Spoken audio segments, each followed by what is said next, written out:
Hörmətli müəllimlər, dəyərli həmkarlar. Mən Leyla Allahverdiyeva.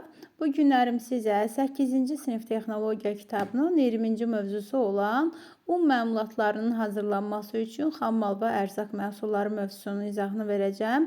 Bilirik ki, müəllimlər, ümumiyyətcə un məmulatları dedikdə, bundan əvvəlki dərsimizdə biz öyrənmişdik ki, un məmulatlarından, daha doğrusu, yəni un məmulatları nələrdir? Orada var idi, şirniyyatlar ola bilər, çörək ola bilər, müxtəlif növdə şirniyyatların hazırlanması unun vasitəsilə hazırlanır. Ümumiyyətcə müəllimlər, bir qənaətə gəlmək olar ki, çörək məhsulları dənli bitkilərin emalından əldə olunur. Bircə dəqiqə. Deməli, çörək məhsulları dənli bitkilər. Hansı ki, dənli bitkiləri nə edirik? Biz onu emal edirik də. Yəni, müxtəlif dəyirmanlarda üyüdülür və bu yolla müxtəlif proseslərdən keçərək un halına çevrilir və ondan da biz təbii ki, çörəklərin hazırlanmasında istifadə olunur. Dedik ki, daha doğrusu çörək məhsulları dənli bitkilərin emalından əldə olunur və yaxud da dənli bitkilərin emalından əldə olunan undan çörək məhsulları hazırlanır. Bu kimi də deyə bilərik. Baxaq görək, bəs bu dənli bitkilər hansı dənli bitkilərdir? Daha öncəki dərsimizdə də biz öyrəndik ki, buğdadır, çovdardır, arpadır, darı, qarğıdalı və bu kimi dənli bitkilərdən biz un əldə edirik və bunların da hər birini başqa sahələrdə istifadə edirik. Baxaq görək, hansı belə deyək, undan harada istifadə etmək mümkündür. Deməli, geniş yayılmış dənli bitkilərimizi dedik, buğda, çovdar, arpa, darı və qarğıdalı. Buğda unundan biz çörəklərdə, bulqların hazırlanmasında, makaron məmulatlarının hazırlanmasında istifadə edirik. Daha sonra çörək, daha doğrusu çovdar. Çovdarı elə belə deyək, çörək bulqu məmulatlarının bəzi növlərində də bilirik ki, yəni biz çörək, kim bu dəqiqə çovdar çörək yeyən insanlar çox nadirdir. Yəni çox az olar. Ən çox istifadə hər birimizin geniş yayılmış buğda çörəyidir. Əgər orada düşsə ki, çörək bulqa, çünki hər ikisində var bu məmulat, yəni çörək bulqa həm buğdadan hazırlanır, həm çovdardan. Əgər desək ki, çörək bulqa məmulatlarının bəzi növləri, onda biz çovdarı götürürük. Makaron və yarmaların istehsalında yenidən belə deyək, istehsal olunur. Əgər tək makaron məmulatları desə, buğdanı götürürsünüz müəllimlər, amma desə ki, makaron və yarmaların istifadəsində istifadə olunur. Bu zaman biz götürürük çovdarı. Daha sonra arpa, əsasən arpa yarmasının, yəni ununun və qəhvəsinin istehsalından əldə olunan bir un hesab olunur arpa. Daha sonra baxaq görək, darı nədir bəs? Darı əsasən çörək bişirmək üçün istifadə edilən buğda ununun tərkibinə qatılır. Yəni, belə deyək, onun keyfiyyətini nisbətən yaxşılaşdırmaq və yaxud da dadının dəyişilməsi üçün, yəni həmin bax bu buğda ununun tərkibinə biz əlavə eləyə bilirik darı ununu. Daha sonra qarğıdalı ununa baxaq. Bu unda qarğıdalı lopası istehsal edilir. Çörək məmulatlarının bədənimizin kaloriya olan ehtiyacının 60%-ni ümumiyyətcə çörək məhsulları təmin edir.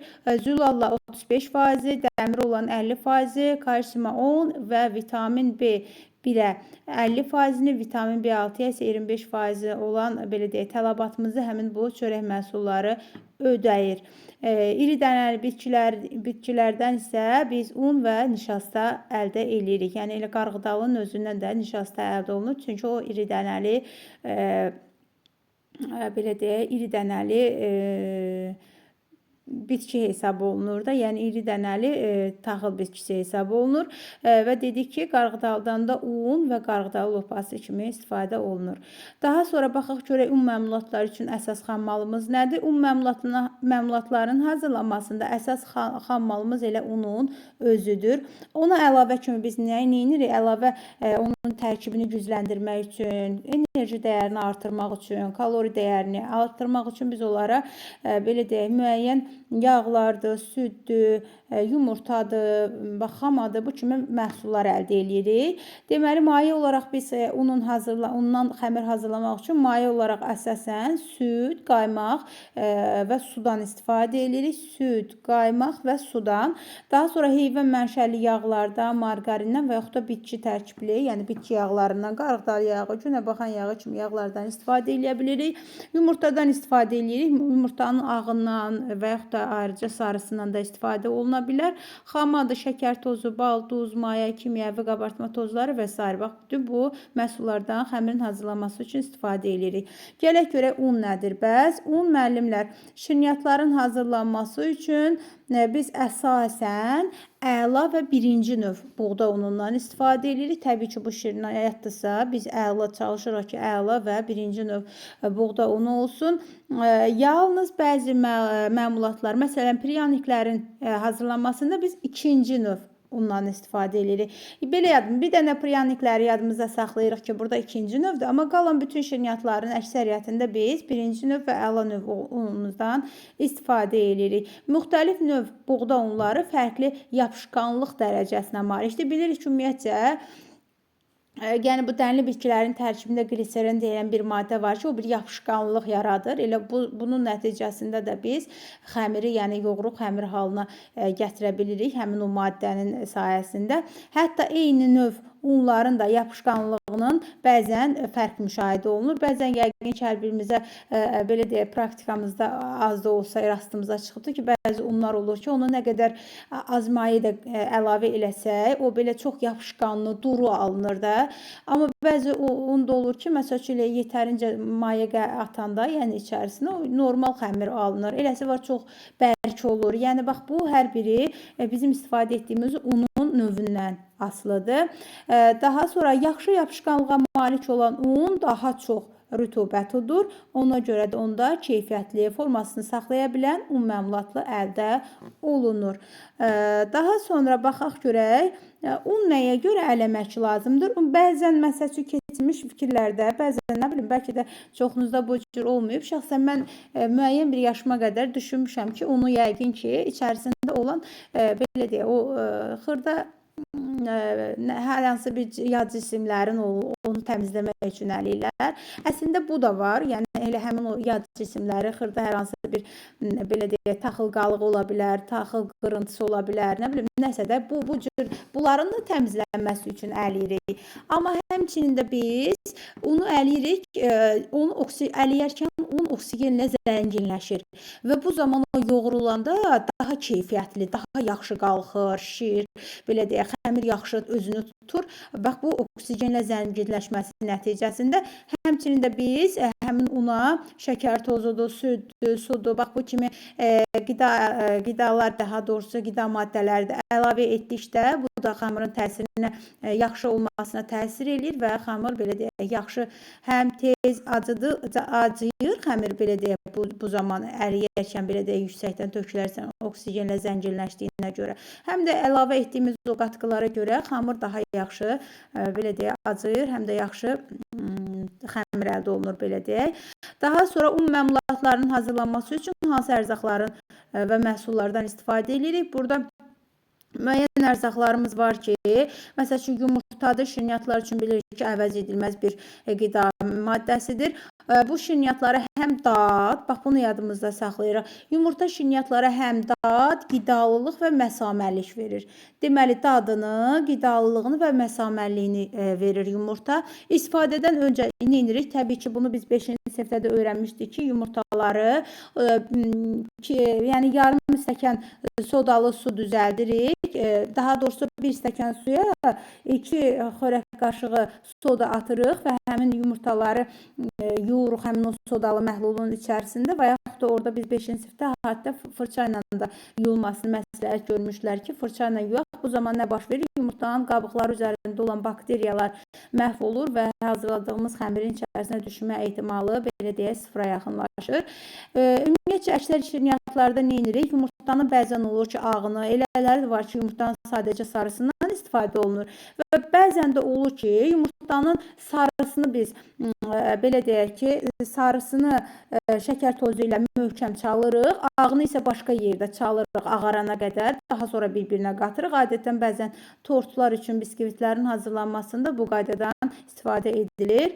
Daha sonra gələk maye. Maye də bilirik ki, xəmirin hazırlanması üçün sudur, süddür, kəfirdir, qaymaqdır. Bax, bu kimi mayelərdən istifadə edərək biz şirniyyatlar hazırlaya bilirik. Çörəklərin hazırlanması üçün də təbii ki, maye olaraq sudan istifadə olunur. Daha sonra gəldik süd məhsullarına. Görək süd nədir? Mayalı xəmirdə çox vaxt biz suyu südlə əvəz edirik. Yəni, mayalı xəmirlərdə maye əvəzinə, maye üçün biz süddən istifadə edirik. Bircə dəqiqə. Aha. Süddə hazırlanmış mayalı xəmirdən olan məmulatlarımız daha dadlı, ətirli və yaxşı bişmiş, yaxşı qızardılmış olur. Tort və pirojnalar üçün isə biz təbii ki, əgər krem hazırlayacaqsa, bu kremlər də süd əsaslı hazırlanır. Deməli, dedik ki, yumurtadan, əgər yumurta əlavə edilmiş şirniyyatda nə baş verir? Yumurta nə kimi təsir göstərirdi bizim xəmirimizə? Deməli, hazırlayacaq şirniyyatımızın dadını və qidalılıq və məsaməliyini artırır. Yəni yaxşılaşdırırdı. Süd isə bizim xəmirimiz üçün xəmirimizi belə deyək, ətirli, yaxşı bişmiş, qızardılmış edir və həmçində onlar üçün belə deyək, müxtəlif şirniyyatlar üçün kremlərin hazırlanması üçün də əsas vasitəmizdən biri elə süddür. Gərək yağa, mayalı və mayasız xəmirin hazırlanmasında yağın rolu bilirik ki, əvəzsizdir. İstənilən ola bilər ki, heyvan mənşəli yağlar və yaxud da bitki tərkibli mənşəli yağlar, yəni günə baxan yağı, nə bilim, qarğıdalı yağından istifadə edirik bəzi xəmirlərdə. Bəzi xəmirlərdə var ki, biz orada sırf elə kərə yağından istifadə edirik. Ümumiyyətcə, yağın normadan artıq işlənməsi məsləhət görünmür. Çünki bu zaman bu xəmirin keyfiyyətini pisləşdirir. Çox yağlı xəmirdən hazırlanmış məhsullar bişərkən formasını təbii ki, saxlamır, yaxşı bişmir, ortası isə çiğ qalır. Və bu baxımdan da yəni çox istifadə etmək yağdan məsləhət görülmür. Baxmayaraq ki, o bizim şirniyyatımız üçün əvəz olunmaz bir məhsul olmağına baxmayaraq çox atılması, yəni çox əlavə olunması məsləhətli deyil. Ümumiyyətcə, baxaq görək yağları biz hansı şəraitdə necə saxlaya bilərik. Bütün yağları, müəllimlər, ağzı kip bağlanmış qabda 2 həftə ərzində saxlaya bilərik. Havanın rütubəti 4-6 temperaturda olmaq şərti ilə.